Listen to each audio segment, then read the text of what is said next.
This is the FAA Part 107 Remote Pilot Study Guide for 2025, and in this video I'm going to give you 40 questions that you'll need to answer, and you'll also need the Airman Knowledge Testing Supplement just like you would on the real Part 107 exam. And if you don't have it, then I'll present the images on screen so you'll be able to follow along with the video. Now I must tell you that these questions are extremely challenging, so if you have not prepared or studied, then you're going to have a difficult time answering these questions.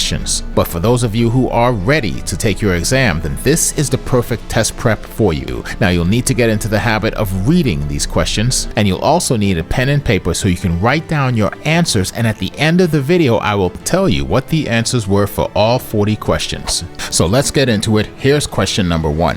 What is the elevation AGL of the highest wind turbine obstruction? Figure 69, Area 5. And remember, you can pause the video at any time if you need to reread the question again or need more time with the diagram that I'm posting on the video. And I want you to understand something very important. There's a psychology behind how I'm doing this, because I need to replicate the conditions of what it's going to be like when you're taking the Part 107 exam. So here are choices A, B, and C. Write down the correct answer so you can grade your score at the end of the video. Next question. What is the AGL of the obstruction that operates high-intensity lights and is located approximately 48 degrees 3 minutes north latitude and 101 degrees 24 minutes west latitude? This is figure 21. And if you don't have the Airman's Knowledge Testing Supplement, the actual physical book, you can download it and you'll be able to use that either on your mobile device or your computer. Now find the obstruction at the coordinates given and write down your correct answer. Now some of you are already catching on that even though I want you to write down the answer, I'm visually giving you the answers so that way you know exactly what it is. Now notice that this video is simulating how it will be when you're actually taking the exam. Question number 3. What type of activity is conducted at the Byron Airport C-83 that would be of importance to a remote pilot in command? This is figure 74, Area 2. And I'm pausing because I want you to have enough time to look at the sectional charts using your own eyes and study the information so you'll be proficient on the exam. Now, when you're looking at the chart, you should be looking for all of the airports in Area 2, and in this case, there's only one, right? And remember the question, it's asking you, what are the activities around that airport? Well, look, and then go ahead and answer the question appropriately. Now you can see the answer choices, write them down so we can review them at the end of the video. Question number 4. Refer to FAA CT 8080-2H. If you see that, that only is telling you to go to your testing supplement, okay? Figure 12. Based on the METAR of Chicago Midway Airport, KMDW, what are the reported sky conditions and visibility?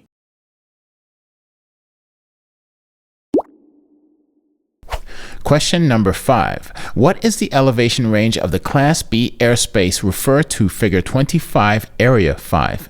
And before you go to your sectional chart, I want you to glance at the answers and ask yourself, is there one of them that seems as though it doesn't belong? Feel like I'm back on Sesame Street, right? But think, is Class B airspace AGL or MSL? And that question that I just asked automatically eliminated one of the multiple choice answers. And remember, the area that you're looking for is Area 5.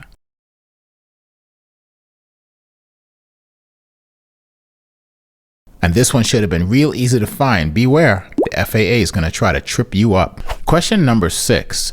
You have been hired to inspect a railroad near Coquillia. Do you need ATC approval? Figure 22, Area 1. And you know what's so good about these answers is that you already know that one of these classes of airspace does not need ATC approval or authorization. So within the questions that you'll find, there are clues, and this is one of them. Now remember the question, you're looking for the railroad tracks near Coquillia, right? So the question is, what class of airspace is directly over the railroad tracks near Coquillia?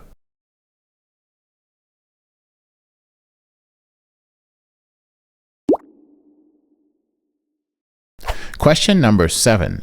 What is the ceiling of the Class D airspace surrounding Majors GVT Airport? Figure 24, Area 1. And before you go scrambling around looking at your sectional charts, ask yourself a question. Is Class D airspace MSL or AGL? When you're looking at Class D airspace on a sectional chart and you see a number with a box around it, does that mean AGL or MSL? Well, to answer, there are only two classes of airspace that can be referenced at AGL, and that is Class G and Class E. All of the other airspaces, they are referenced on mean sea level. Class D airspace will always be referenced at MSL. Question number 8.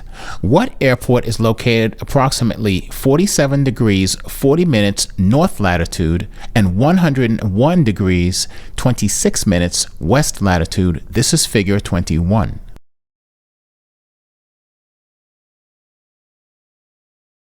Now, this video doesn't offer as much details as the book or the downloaded PDF, but you'll still be able to figure out exactly what it is the question is asking based on the information you're seeing on the screen. And for those of you who are not using the book or the PDF download, then I already know you got a 100% score on this question. And here is question number 9. The wind direction and velocity at KJFK is from question mark. This is figure 12. And keep in mind that you're able to pause the video at any time, especially when you're looking at the diagram on screen. And the video that you should have watched was my METAR reports video. That video explained everything in detail, so you should not have a problem figuring this out also.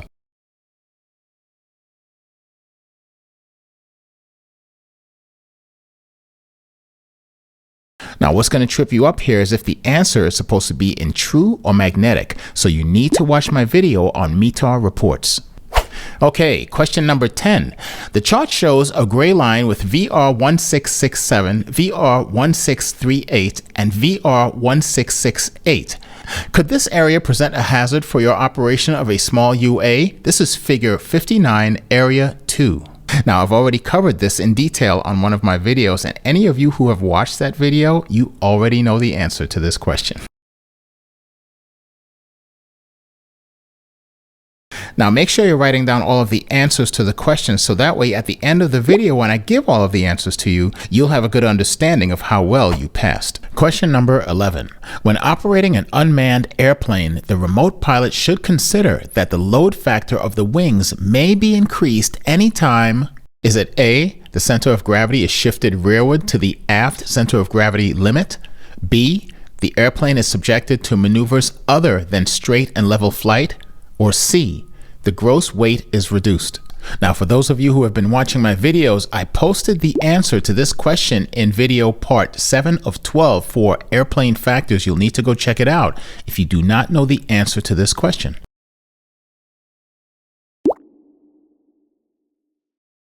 Question number 12. A stall occurs when the smooth airflow over an unmanned airplane's wing is disrupted and the lift degenerates rapidly. This is caused when the wing, is it A, exceeds the maximum speed, B, exceeds the maximum allowable weight, or C, exceeds the critical angle of attack?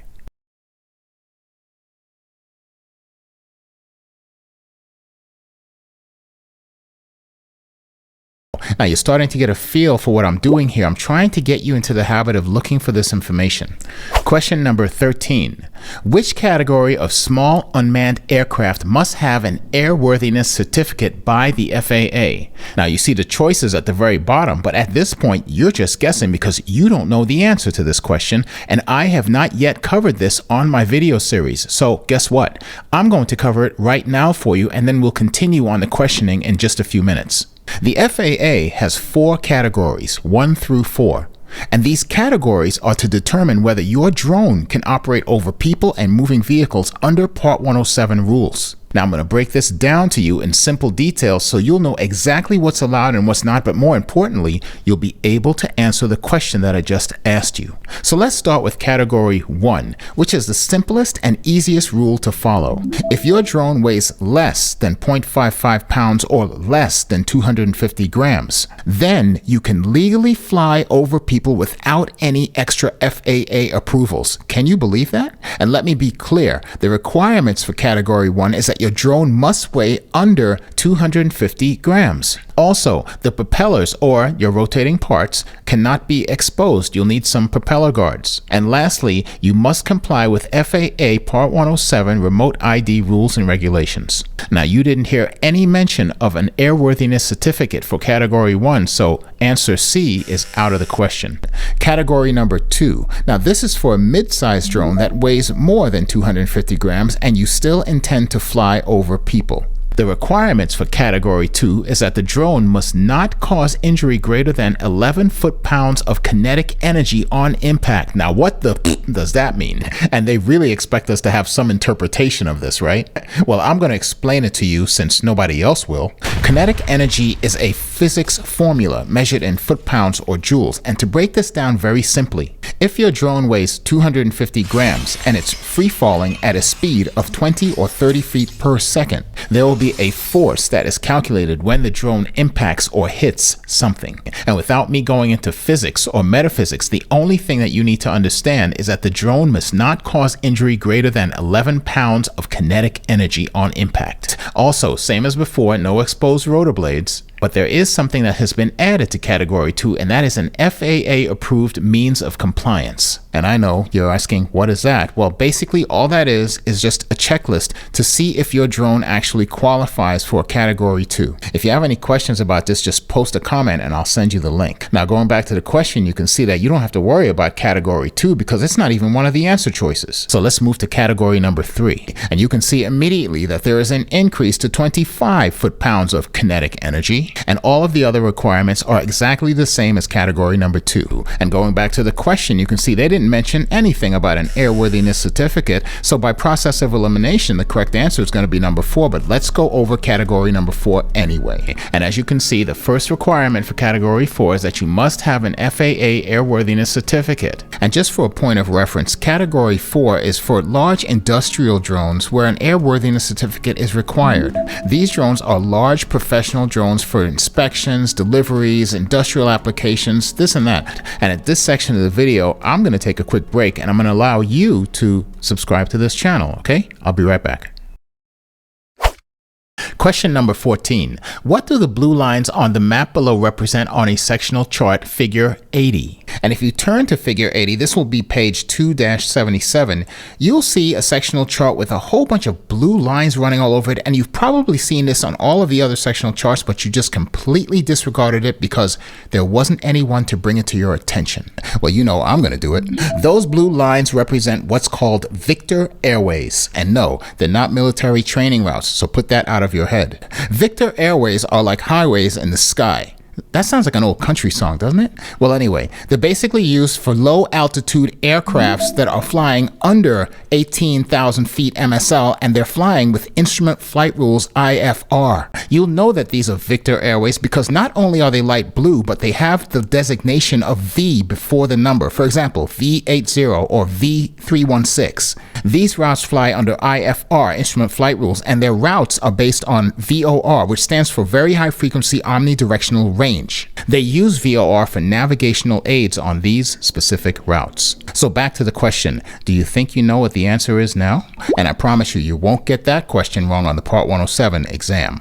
Question 15. What type of flights are being conducted as indicated by IR 678 in Figure 26, Area 3? And this is going to seem funny, but if you get this one halfway wrong, then close that book and start all over again from the first video. Look closely. They're giving you half of the answer because there are two things in common: military training route and 1500 feet AGL. For all three answers, there are only two discrepancies here: IFR or VFR, and whether it's above 1500 feet or below 1500 feet. And you already know that this is a military training route, so go to Figure 26, Area 3 and get the appropriate answer. You're looking at IR 678. Why is that familiar to you? You know, I've become aware of how perceptive you all are by the comments that you've been sending me. You see, you're probably asking, why did Mike have us go to this map? Because there really wasn't any need to go there. And the reason I have you going to the map is so that way you can practice. But the answer is already in the question. IR 678. Anyone who's watched my video before would know that IR stands for instrument, and the other 678 means that it is above 1500 feet. So I did not need to go to the map to figure out out the answer to that question, and you won't either because I just gave you the answer. Question number 16. What is the height of the lighted obstacle approximately 6 nautical miles southwest of Savannah International? Figure 23, Area 3. Now, I'm not going to lie to you, this one got me. The first time I saw this question, it threw me for a loop. And that's because I didn't know what to look for, but I'm going to show you what to look for. And at this moment, you should already be on Figure 23, Area 3. Now, orient yourself just for a moment, straighten up, and ask yourself, what are you looking for? If you don't know what you're looking for right now, go back to the question. Do you see how I'm training you all like Jedi Knights right now so you get the information first before you start looking for something? It mentioned a lighted obstacle southwest of Savannah Airport. Now, which one of those obstacles is lighted? If you don't know that answer, then you need to go to the legend and find out, based on the symbols and the diagrams, which one of those obstacles is considered as a lighted obstacle. I'm going to zoom in so you can see it clearly. How's that? Do you see it yet? Well, I'm going to point to it. There it is. It's the only thing that has the little lightning bolts on the top, and all of the other obstacles are not lighted. So this is the one they're referring to. Now all you have to try to figure out is which numbers are going to correspond with that lighted obstacle. So which one do you think it is? Do you think it's the one on the bottom, or do you think it's the one on the top? Well, all of the other obstacles have numbers next to them to indicate their height. And the only numbers that are closest to that lighted tower are the two that say 1,548 feet MSL, and below that, since it's AGL, is 1,534 feet AGL. So since I don't see a 1,534 in my answer choices, the only logical answer will be C, 1,548 feet MSL. And remember, the top number is always MSL. The bottom number in brackets will be in AGL. Let's take a quick break. Question number 17. Under Part 107 regulations, how often must a remote pilot renew the registration of an SUAS? Now, as simple as this question may seem, you'll be surprised at how many people get this question wrong. The reason for that is because there's a mental confusion with the word registration and the word certification. Those are two completely separate definitions. And what happens here is when you're taking the exam, you'll read the question so quickly and automatically assume that you know what they're talking about, but you need to pay attention to what they're asking. They're asking for the registration of your drone, not your certification as a remote pilot. So mark down the correct answer and we'll check it at the end of the video. Now check out this next question, question 18. If an SUAS weighs 10 pounds, what approximate weight would the SUAS structure be required to support during a 60-degree bank turn while maintaining current altitude? Figure 2. Now, I'm going to be very transparent with you right now. I love these type of questions. And the reason I do is because they're giving me the answer in the question. Can you feel it? Can you see it, my young Padawan? I explain this in detail in my load factor video. And what you're looking for is the degree of angle on a bank turn of an aircraft. And with the weight that they're giving me at 10 pounds, I already know the answer. And so do you, because I'm going to give you the key so you can remember anytime that you see something that says 60-degree bank angle. That means that the weight will double.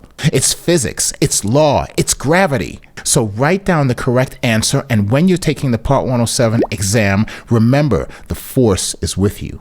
So let's move to question number 19. At an airport, when approaching a hold short yellow lines with two continuous lines closest to the nose of the aircraft, the pilot, A, may continue crossing over, B, should not cross the lines without ATC clearance, or C, should continue taxiing until all parts of the aircraft have crossed the lines. Now, if you were reading this and you didn't have a clue about airport markings and signs, what would you think your most appropriate answer would be in this situation? Write down your answer and then review it at the end of the video to see if you were correct. Question number 20. Referring to Figure 25, Area 3, if Dallas Executive Tower is not in operation, which frequency should be used as the Common Traffic Advisory Frequency, CTAF, to monitor airport traffic? Now, before we do anything else, I want to tell you something. These three frequencies that you see below are actual frequencies at this particular airport. They didn't make this up. And what's so sneaky about the FAA is that they used all of the 3 frequencies that are at this particular airport, and they didn't even tell you which one is a CTAF frequency because they want to trip you up. And you can just simply answer the question right now if you already know what that CTAF frequency is, but if you don't, then it's time for somebody to give you some information that you do not already have. The first thing that you should be asking yourself, because they emphasized this in the question, is what exactly is CTAF? And this was supposed to be a test, but I just turned it into a tutorial. CTAF is a frequency that's used by pilots to communicate their intentions or their positions when the control tower is closed.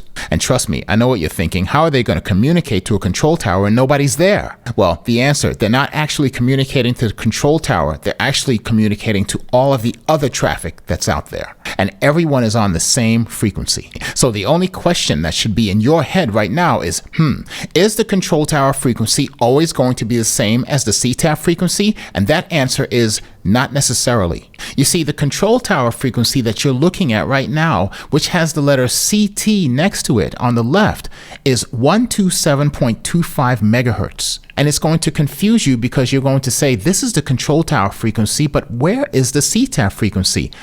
At some airports, the CTAF frequency is the same frequency as what the control tower was using before it closed. That's the case here with Dallas Executive Airport. Their CTAF frequency is the control tower frequency when the control tower is closed. And the next logical question is, well, how do I know if the CTAF frequency is different than the control tower frequency? Well, that's very easy to answer, because the frequency for the CTAF, if it is different, will say CTAF next to it. And here is the last question. Do you now know what the correct answer for this question is?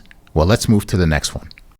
Question number 21. Now, this question is one that is very simple, but nothing is simple unless it was explained to you in the correct way. You see, the disadvantage is that some instructors and some instructional courses have a lot of information. It's just that they don't know how to take the information and present it in a way that is universal, that is understood by everyone, because we all learn in different ways, and we all listen and hear things and see things differently. So this question that you've been staring at more than likely will be the reason why you may either pass or fail. It could be the deciding factor.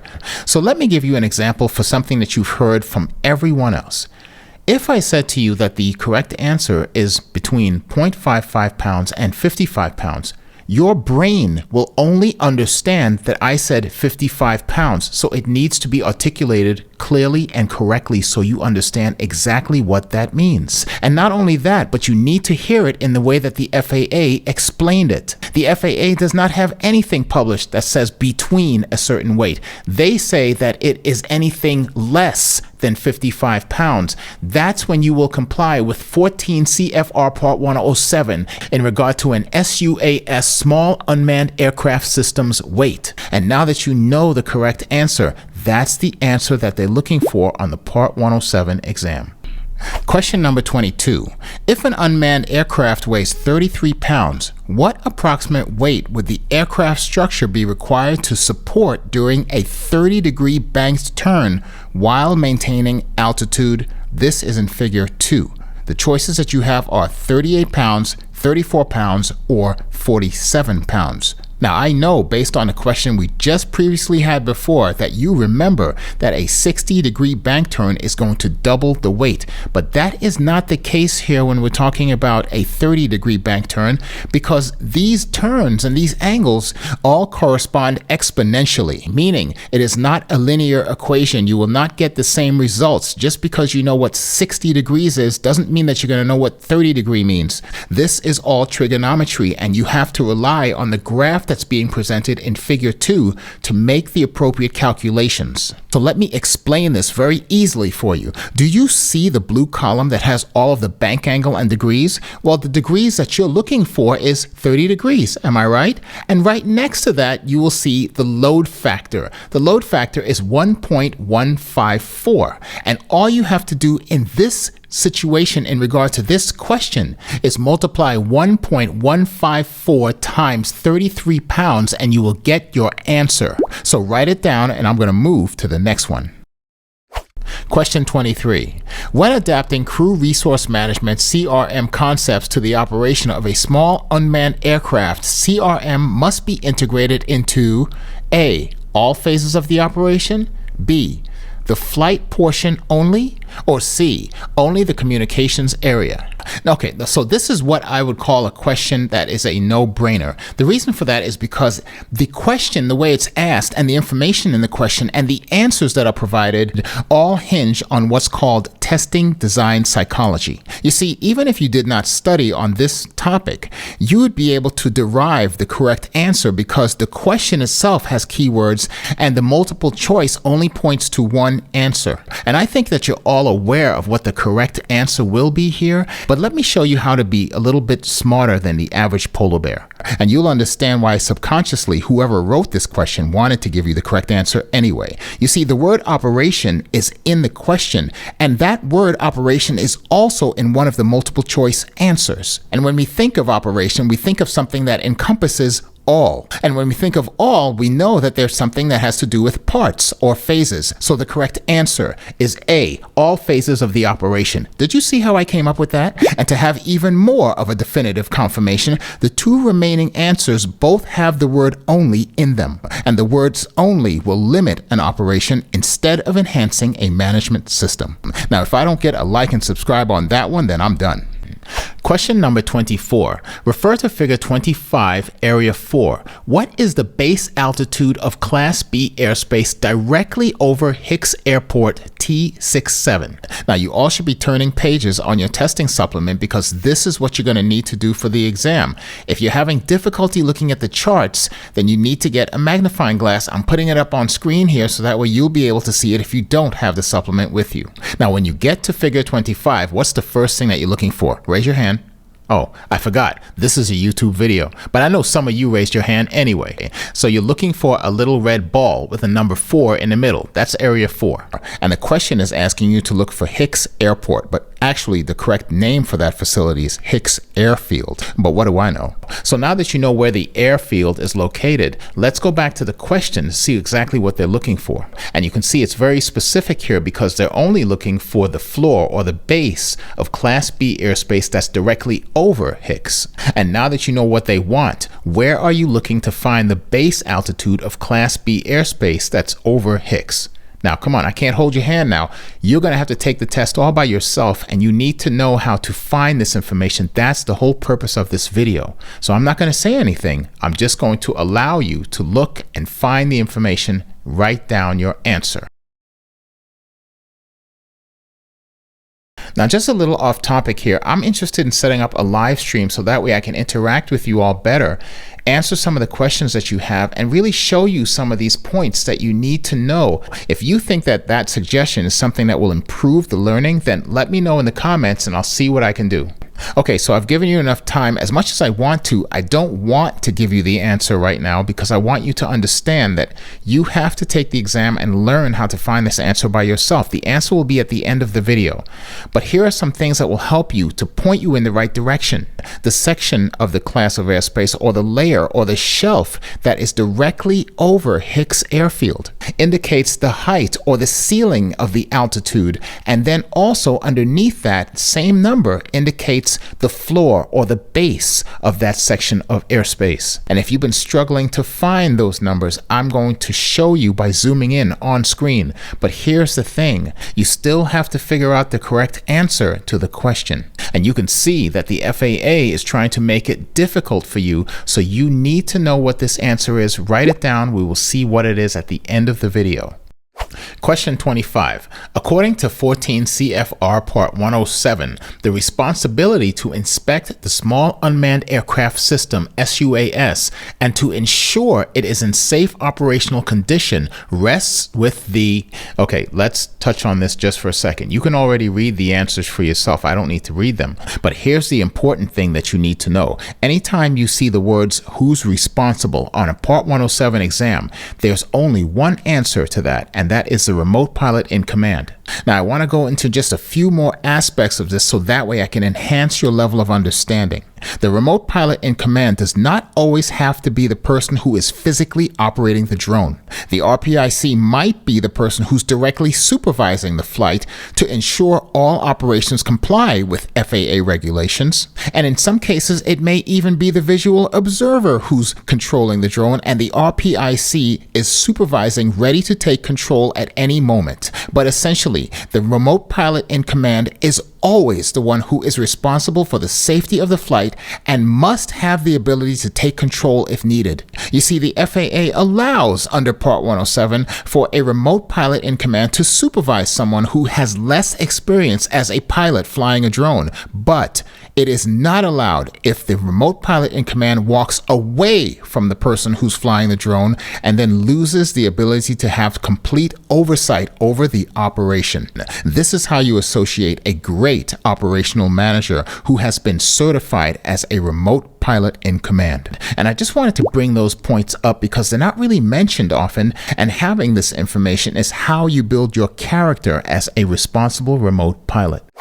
Question number 26, and it's amazing, we were just discussing character, and here's the question. Identify the hazardous attitude or characteristic a remote pilot in command displays while taking risks in order to impress others. Now, there's some keywords in the question here, and if you don't utilize all of the keywords, then using only some of the keywords may lead you in the wrong direction in regard to the answer. But this specific question is one that you will need to commit to memory after you've studied the 5 hazardous attitudes, and I do have a video on that one also. But here's the thing. If you do not remember what you tried to commit to memory, then there is a way to get around this. You see, the question here has some key words, and those words are hazardous, attitude, and then taking risks. And really, if they only gave you those key words and that's all you had, then essentially all of the answers would apply. But there are 2 other key words that were conveniently included in the question. And those 2 words are impress others. And that is the dead giveaway for the answer if you had no idea of what they were talking about in the question. And I'm confident now that without me even telling you which one is correct, that you know exactly which answer you need to put down on that paper. Question number 27. Wind shear can exist. Now, what kind of question is this? If you didn't know what wind shear was, then there's no way that you're going to get this answer correctly. Because really, if you look at the answers and really think about the question, all 3 of these answers can be correct. But Houston, we have a problem because the FAA only wants you to choose one. And the FAA also has a website at faasafety.gov where they will explain exactly what wind shear is, and then you'd be able to answer the question appropriately. And here's the thing. If you have critical thinking, then you already know what the correct answer is, because the answer is in the question. And as simple as this question is, they still couldn't hide the fact that they gave the answer away simply by using the words can exist. You see, the phrase can exist suggests that the wind shear is not limited to a single altitude. And oppositely, if they would have chose to use the words only can exist, then that means that they're only referring to one specific altitude. Do you see how I'm improving the way you perceive the question on the Part 107 exam, my young Padawan? Can exist points to a condition that can occur anywhere. And in the multiple choice answers, there is only one that points to all altitudes, and that is A. But here's the thing about logical deduction. You have to look at the other 2 answers to confirm that they are not correct. And I can do that simply by telling you that if B or C were correct, that would mean that wind shear never occurs at the other altitude ranges, and that would be very unlikely. So I've just confirmed that it cannot be B or C. The correct answer is A. Question number 28. On a VFR sectional chart, what does the letter R with a circle around it represent? A. Remote pilot checkpoint, B. Refueling facility, or C. Private or restricted airport? You'll be able to find this answer in your legend. Write it down, and then we'll move to the next question now. Question number 29. A stable air mass is most likely to have which characteristic? Now, what you need to understand is the difference between a stable air mass and unstable air mass. I have a video that points that out, my weather video, and I went into extreme detail about this particular topic. And what I want you to understand is that this area is so crucial for pilots to understand that the FAA will probably have this on a Part 107 exam maybe 90% of the time. So I'm going to give you a very cool and simple analogy so you understand what stable air actually is. Imagine yourself taking water, putting it into a pan, and then putting it onto the stove and then turning the heat at a very low temperature.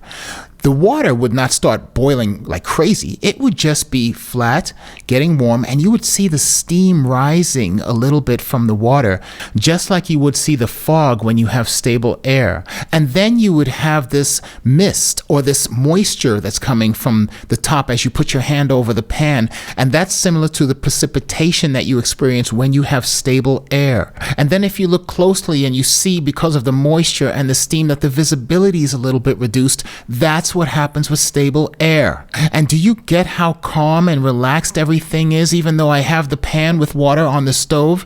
But what happens if I took my hand and turned up the heat, full blast, full flame, and then the pan starts boiling with the air around it becoming turbulent with gusty winds, sudden rain, thunderstorms, cumulus clouds? And one key factor that differentiates them both is that unstable air has extremely good visibility. Can you believe that? So the correct answer for stable air is the opposite of unstable air, and you can mark down poor visibility as the correct answer for stable air conditions. Question number 30.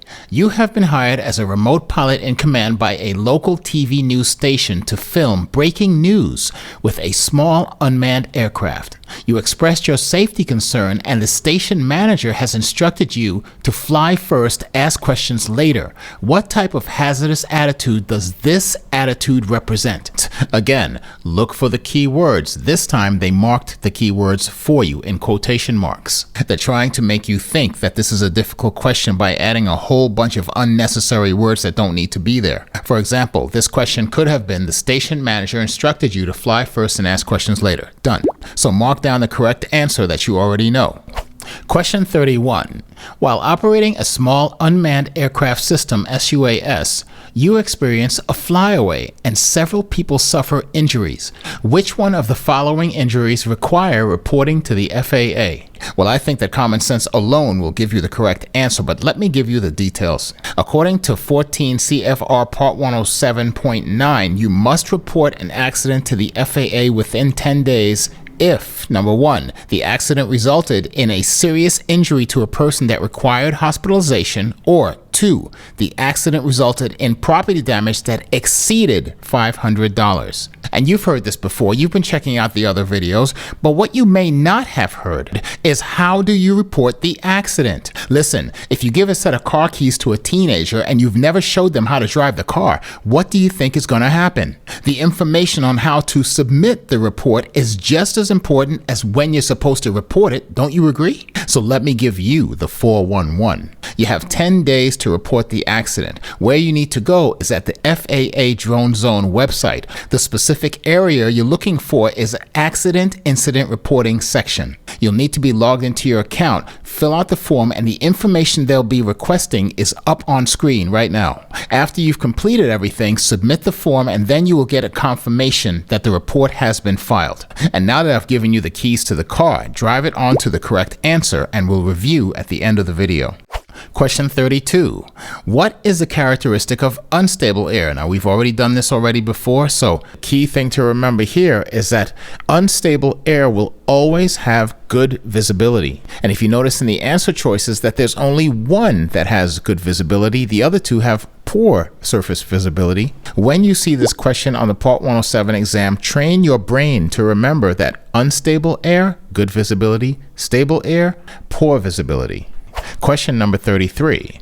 Regarding Category 3, operations over people, The small unmanned aircraft must not cause injury equivalent or greater than the impact of. Now you see the three choices here: 25 foot-pounds of kinetic energy, 5 foot-pounds of kinetic energy, 11 foot-pounds of kinetic energy. Are you starting to notice that there is a pattern now, that the questions are now becoming easier because they're repetitive, and we've gone over this before? This is what's going to happen. The more questions that you have, then they become easier because you've already had versions of those questions previously before. And I've just put the answer up on screen, and the reason that I'm not speaking the answer is because some of you might want to just take the exam as you were taking it on the Part 107 exam without actually hearing the answer. So keep practicing on these exam questions over and over again, so that way you become proficient. Oh, and by the way, I have another exam question video, and that one's going to be over 100 questions. Subscribe. Question number 34. With ATC authorization, you are operating your small unmanned aircraft approximately 4 statute miles southeast of Elizabeth City Regional Airport, ECG. This is on figure 20. What hazard is indicated to be at that area? Now, before you do anything, look at the question, dissect it. The reason I'm pointing this out to you is because there's a reason why they're putting all of these unnecessary words in there, and that is because they're trying to confuse you. So disregard anything that is not pertinent information. Now let's look at the answers. There are 2 similar answers here, and the only discrepancy is that one is AGL, the other is MSL. Automatically, without even looking at the sectional chart, this is a dead giveaway, because I know that this indication of 3,008 feet, either MSL or AGL, is going to be listed on the chart. So now let me pull up the chart and find it. Look at that. There it is, exactly southeast of Elizabeth City Regional Airport. Bingo! They should have just put this thing up on a giant billboard. Read it. Caution, unmarked balloon on cable to 3,008 feet, MSL. Check NOTAMs. It's right there in front of your face. And do you notice with some of these questions that I don't even need to give you the answer? They're giving it to you for free. And all you need to do is to make sure that you don't accidentally mark the one that says AGL. Question number 35. According to 14 CFR Part 107, what is required to operate a small unmanned aircraft within 30 minutes after sunset? Now, if you've all watched my first video, you already know this answer right off the bat. And if you have not watched my videos, let's just say you've never watched anything in your entire life. Would this question be difficult? Well, it might be. You know why?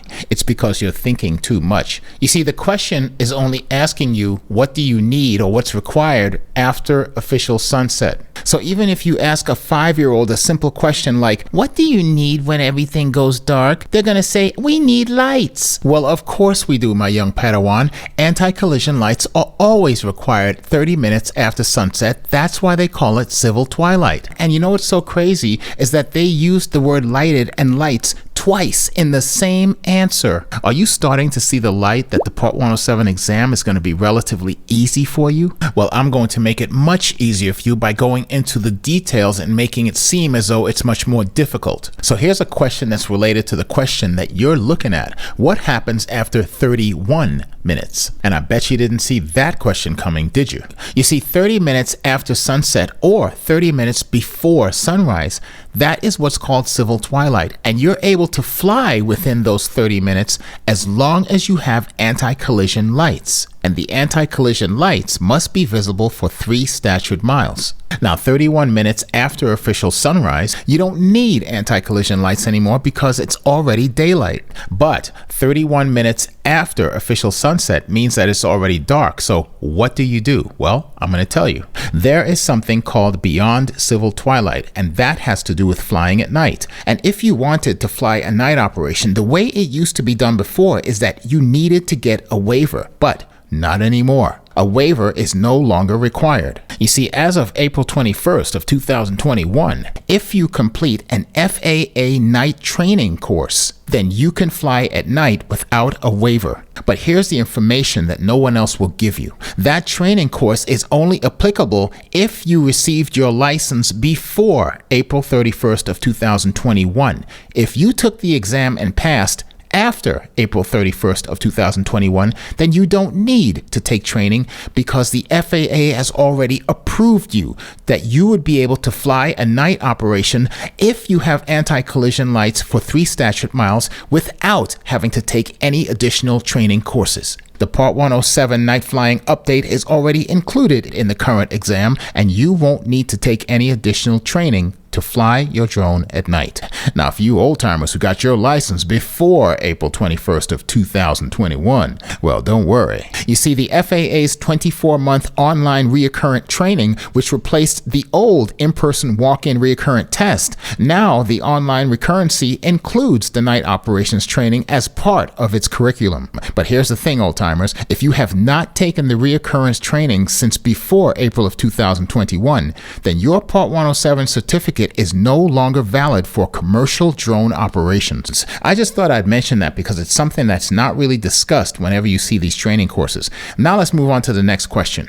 Number 36. Referring to Figure 22 Area 2, at Cordale in Boyington, which frequency should be used as the Common Traffic Advisory Frequency, CTAF, to announce position and intentions? Now, I have the sectional chart up on screen, and I've also put the frequencies on the top right for your convenience, so that way you can look around, and once you find the CTAF frequency, go ahead and mark the correct answer down on your paper. At the end of the video, you will see what that answer was. I'm not going to tell you what this is because you're going to have to find this out for yourself. Remember, you're taking the Part 107 exam all by yourself, but I'm going to give you a motivational clue so that way you can push forward, find the answer. Go to your legend and look under airport data, and there you will find some references in regard to CTAF.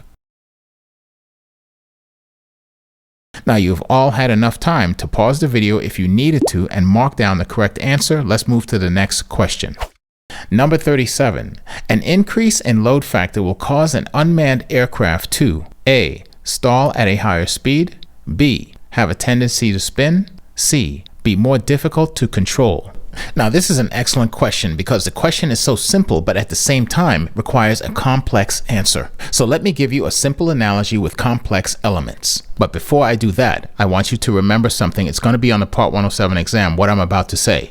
When they're talking about increase of load factor, as you see in the question, an increase means that the aircraft is being subjected to something else or some other force that's taking it away from flying straight and level. For example, if you're making a banked turn, or if you're climbing, or if you are descending, or even if you have turbulence or wind that is shifting the plane around, all of these things will contribute to the increase of load factor. So now that you know that, all you have to do now is to figure out, what does load factor mean? In very simple terms, load factor is the amount of force that's acting on the aircraft whenever it's making a maneuver. So if the plane is making a banked turn, then the forces on the structure of the aircraft will make it feel heavier. And when the aircraft feels heavier due to the increased load factor, it naturally wants to descend unless the pilot takes action.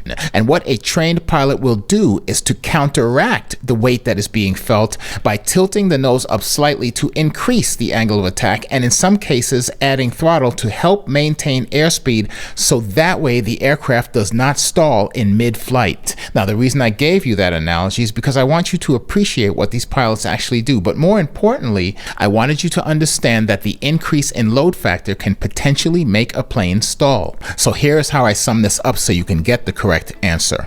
A single-engine airplane will fly at 150 miles an hour on a straight and level flight. But if the airspeed is reduced to 50 miles per hour, then the airplane will stall in midair. And that's because the wings can no longer generate lift. Now imagine the same plane on a straight and level flight begins to turn. And that's when the plane starts feeling heavier because of the load factor and it wants to descend. And instead of stalling at 50 miles an hour when it was flying straight and level, it's now going to stall at 100 miles an hour because it feels heavier. And that brings you to your answer, because when the load factor increases, the stall speed will be higher. So do you see why this simple question could not be explained simply? And now I'm going to take a complicated break. Okay, so question 38. What is the standard temperature and pressure values at sea level? Okay, so this is one of those questions that you would not know the answer to unless someone explained it to you or unless you researched it yourself. So here's what I can tell you. For many, many years, scientists and meteorologists began studying the atmosphere to determine pressure and temperature. And what they came up with after all these years of data and research is that there is an average temperature and an average pressure at sea level. And these average values are now used as a standard reference point for pilots. You see, there's a lot more to flying a plane than just wearing some high-dollar aviation sunglasses. Pilots use these reference values to calibrate their barometers, their altimeters, their airspeed indicators, their temperature sensors, their environmental control systems inside the aircraft. These reference numbers are very important for airplane pilots and also remote pilots. Now, there's a little device on an airplane called an altimeter, and what this little gauge does is that it takes the outside pressure, measures it, and then converts it into an altitude. And guess what they just so happen to be using to calibrate this little wonderful device? You guessed it. It is the standard temperature and pressure values at sea level, or STP, and you need to know what the correct values are or else you'll be calibrating incorrectly.